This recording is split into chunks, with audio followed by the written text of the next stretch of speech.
A votação do segundo turno da PEC emergencial, depois de uma longa sessão, os deputados aprovaram nesta madrugada o texto base em primeiro turno, entre outros pontos de ajuste fiscal. A proposta permite que o governo volte a pagar o auxílio emergencial tão urgente neste momento. Larissa Alvarenga, a expectativa é que já tivesse começado, né, essa reunião, essa sessão. Já começou? Parece que está atrasada mesmo, viu? Deveria ter começado às 10 da manhã, Marcela. Lembrando que foram horas de negociação ontem até chegar o resultado, chegou de madrugada o resultado, o texto da PEC emergencial aprovado em primeiro turno. 341 deputados votaram a favor da proposta, 121 se manifestaram contra e houve 10 abstenções. Então hoje, nesta quarta-feira, às 10 da manhã, estava marcada a sessão para começar em segundo turno. Já vou perguntar para a Tainá Farfan, que está acompanhando tudo de perto, se já começou, se realmente houve esse atraso. Oi, Tainá, bom dia.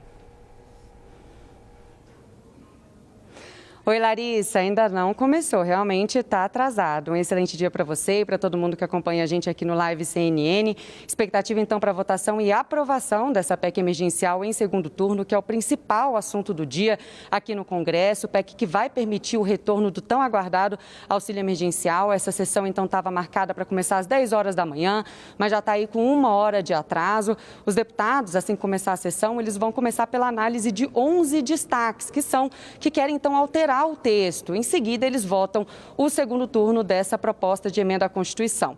Eu destaco que esses destaques foram a maioria apresentados por partidos de oposição, que tentam alterar trechos do texto, como, por exemplo, os trechos que se referem aos gatilhos que impactam os servidores públicos. Gatilhos são medidas de contenção, tentativa de contenção de gastos, e também a oposição tenta alterar um trecho do texto que estabelece um limite acima do teto de gastos no valor de 44 bilhões de reais para poder financiar o auxílio emergencial.